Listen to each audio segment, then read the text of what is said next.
they get support, they load the farmers support load. बहुत धन्यवाद आपको, देश के गंभीर विषय पर आपने बोलने का मौका दिया।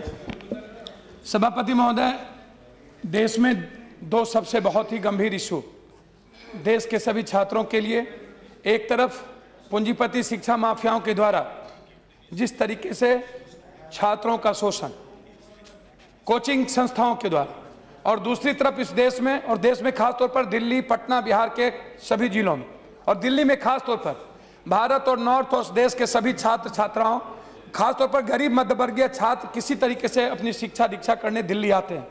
और यहाँ पर जिस तरीके से लॉज मालिक एक बच्चों को एक रूम में चार छात्राओं को बंद करके रखा जाता है और 4,000, 8,000, 9,000 रुपया एक छात्र से छात्राओं से लिया जाता है, और प्रत्येक महीने छात्राओं का पैसा बढ़ा दिया जाता है। पुलिस के द्वारा इंटरवेन करके उससे जबरदस्ती पैसे लिए जाते थे, निकाल दिया जाता है, बिजली काट दिए जाते हैं, पानी काट दिए जाते हैं, और बच्चों पर एक्सटॉर्शन करके लाठी से बच्चों को पीट करके पैसे लिए जाते हैं। और खासतौर पर बिहार और नॉर्थ की स्थिति, उत्तर प्रदेश बिहार की जो स्थिति है छात्रों की, बहुत ही भयानक है। मैं आपसे मांग करना चाहूँगा कि भारत सरकार ने पहले भी और दिल्ली सरकार ने इन इशू पर बहुत ही गंभीरता से लिया था और कहा था कि बच्चों के साथ इस तरह की नाइंसाफी नहीं होगी, और जो बाहर से पढ़ने वाले बच्चे हैं उसके लिए रेट फिक्स किया गया था। लेकिन उस तरीके से यहाँ लॉज माफिया जो है वो इस तरह की स्थिति पैदा नहीं कर रहे हैं। उसी तरीके से पटना में भी हाई कोर्ट के आदेश के बावजूद बिहार सरकार ने और सुप्रीम कोर्ट के आदेश के बावजूद एक कानून बना।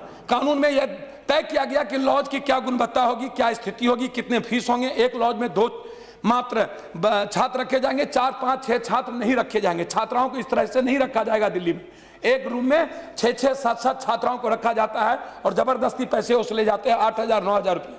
मेरा मांग है आपसे कि जिस तरीके से अब शिक्षा के मामले में आप जानते हैं सुप्रीम कोर्ट ने क्या गाइडलाइन दिया और भारत सरकार का क्या गाइडलाइन है, 20 से 40 स्टूडेंट से ज्यादा किसी भी कोचिंग संस्था में आप नहीं पढ़ा सकते, और उसके लिए आप क्या फीस लेंगे ये तय है, लेकिन फीस भी अत्यधिक। और एक कोचिंग संस्था में एक पीरियड में सभापति महोदय 400, 500, 200, 300 स्टूडेंट को पढ़ाया जाता है, लूटा जाता है, लाठी और गोली रख करके बच्चों से फीस लिए जाते हैं।